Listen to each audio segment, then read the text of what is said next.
à tous les bien-aimés, vous qui me suivez en direct dans notre chaîne YouTube Ciel Ouvert TV et vous qui me suivez en direct sur mon compte Facebook Anaclé Kalambay. Nous vous saluons dans le nom précieux de notre Seigneur Jésus-Christ.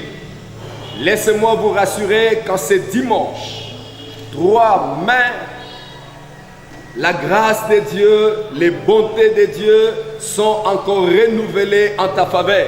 Amen. Plus rien ne restera comme avant parce que l'Éternel Dieu a un plan merveilleux pour ta vie. Si tu le crois dans ton salon, là où tu me suis, donne un amen fort pour la gloire de notre Seigneur. Amen. Béni soit le nom du Seigneur. Ce matin, j'ai une exhortation à partager avec vous. Nous savons que notre monde est tellement secoué. Nous sommes en train de traverser un moment qui est dur à supporter. Mais nous bénissons Dieu parce qu'il nous encourage de l'adorer et de proclamer sa parole, même si les conditions ne nous le permettent pas. Vous n'êtes pas ignorés que le monde est face à une pandémie qui est en train de ravager notre monde, mais notre assurance se trouve dans la personne de Jésus-Christ. C'est lui l'abri qu'il faut pour notre vie. C'est lui le seul capable qui a les derniers mots par rapport à cette situation. Et nous croyons que parce que rien n'est impossible à Dieu, laisse-moi te rassurer, c'est encore possible pour que l'Éternel intervienne et que ces fléaux s'arrêtent. Gloire soit rendue à notre Seigneur. Ce matin, je veux m'entretenir avec vous sur un thème que j'ai intitulé « Le pouvoir de la prière ». Le pouvoir de la prière. En fait, c'est comme la continuité du message que j'ai apporté le dimanche passé, là où nous avons montré au peuple de Dieu que nous sommes obligés de chercher à marcher avec notre Dieu, car lui seul est capable de nous aider à surmonter ces moments de preuve qui sont tellement durs et très forts. Ce matin, vous devez comprendre avec moi, chers bien-aimés, que Dieu, le Dieu de la Bible, c'est un Dieu qui aime rester en contact permanent avec ses enfants. Et les moyens que Dieu utilise pour maintenir cette permanence, il le fait au travers de sa parole et il le fait au travers de la prière. Ce matin, je veux parler sur le pouvoir de la prière. Qu'est-ce que nous attendons par le pouvoir?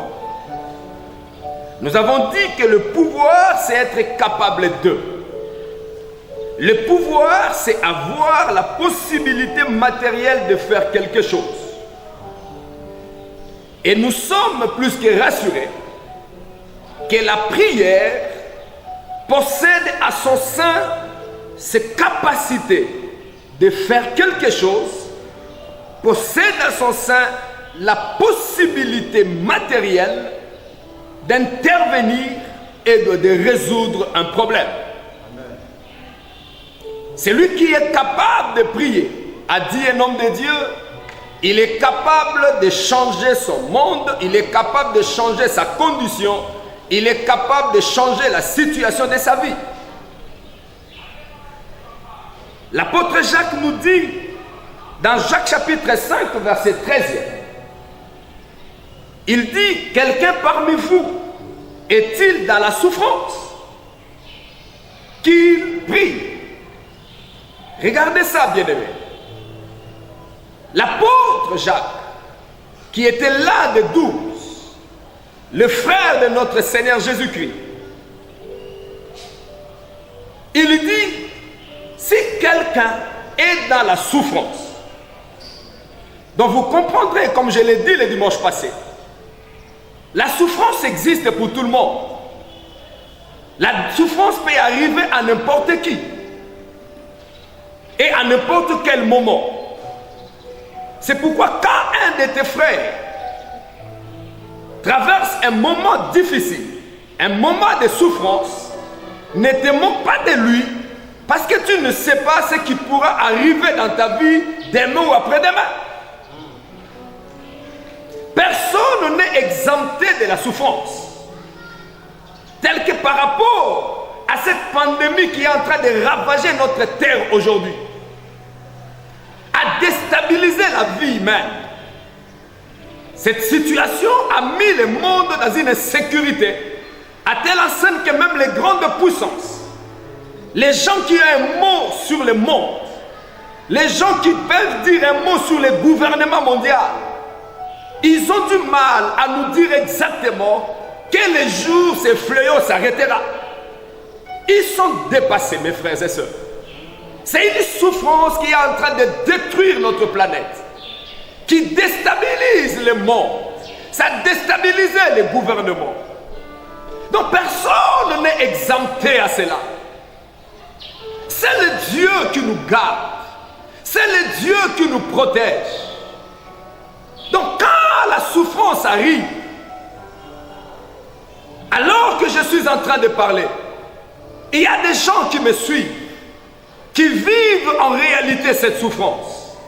Il y a d'autres qui ont leurs frères, leurs sœurs, ils ont leurs parents, leurs enfants, qui traversent un moment sombre. D'autres souffrent de la maladie, d'autres souffrent de la situation économique, la situation sociale, qui est en train de ravager plusieurs familles en ce temps de confinement. Ce sont des souffrances, mes bien-aimés.